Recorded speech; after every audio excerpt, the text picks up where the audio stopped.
দর্শক মন্ডলী, আজ মঙ্গলবার 18 মার্চ 2025 4 চৈত্র। জানাচ্ছি পত্রিকাগুলোর প্রধান প্রধান শিরোনাম। সর্বপ্রথম ইত্তেফাক মেইন হেডিং করছে বাংলাদেশ নিয়ে ঠিক কি বলছেন তুলসী গ্যাবার্ড। এরপর প্রথম আলোর মেইন হেডিং, আজ আনুষ্ঠানিকভাবে খুলছে যমুনা রেল সেতু, পার হতে লাগবে 2-3 মিনিট। নেক্সট যুগান্তরের মেইন হেডিং, গাজা ইসরায়েলি হামলায় নিহতের সংখ্যা 200 ছাড়ল। তারপর জনকণ্ঠের মেইন হেডিং, জাতীয় স্মৃতিসৌধে সর্বসাধারণের প্রবেশের নিষেধাজ্ঞা। নেক্সট ইনক্লাবের মেইন হেডিং, পুলিশকে শক্ত হতে বললেন প্রধান উপদেষ্টা, ডিসেম্বরে নির্বাচন হবে।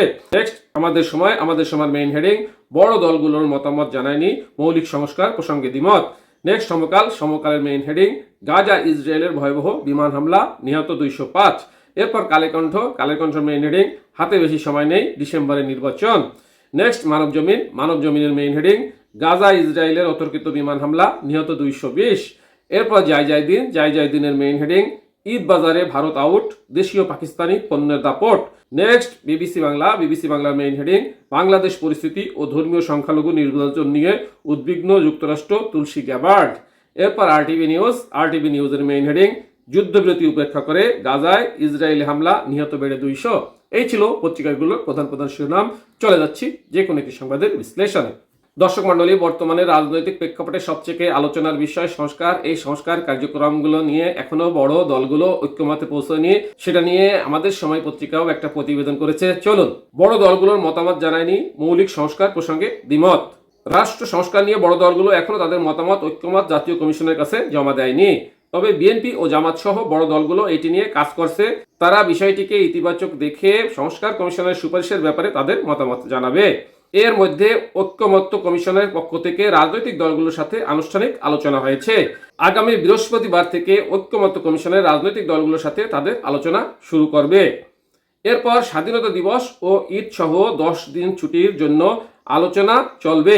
আলোচনা মুলতবি থাকবে। ছুটির পর সিরিজ আলোচনা চালাবে ঐক্যমত কমিশন।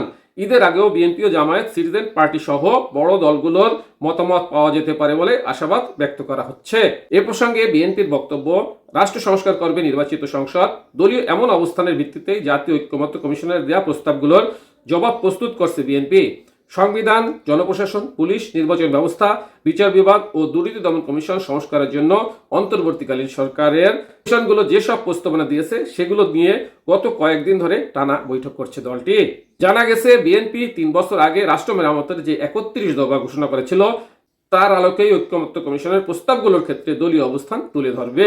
এক্ষেত্রে একটি অবাধ ও সুষ্ঠু নির্বাচনের জন্য যেসব সংস্কার প্রয়োজন সেগুলোই মূল ফোকাস করা হচ্ছে। আগামী সপ্তাহে দলটি তাদের মতামত ঐক্যমত্য কমিশনে জমা দিতে পারে। দর্শক মন্ডলী, বর্তমানে সর্ববৃহৎ দল বিএনপির মতামতের উপরই প্রাধান্য বেশি দেওয়া হবে। এখন শেষ পর্যন্ত দেখা যাক সংস্কার কোন পর্যায়ে যায় এবং কতটুকু সংস্কার হয় এবং কখন সঠিক নির্বাচন হয় এবং নির্বাচন ডেটটা কখন প্রকাশ করা হয়। এই ছিল আজকের একটি সংবাদের বিশ্লেষণ এবং পত্রিকাগুলোর প্রধান শিরোনাম।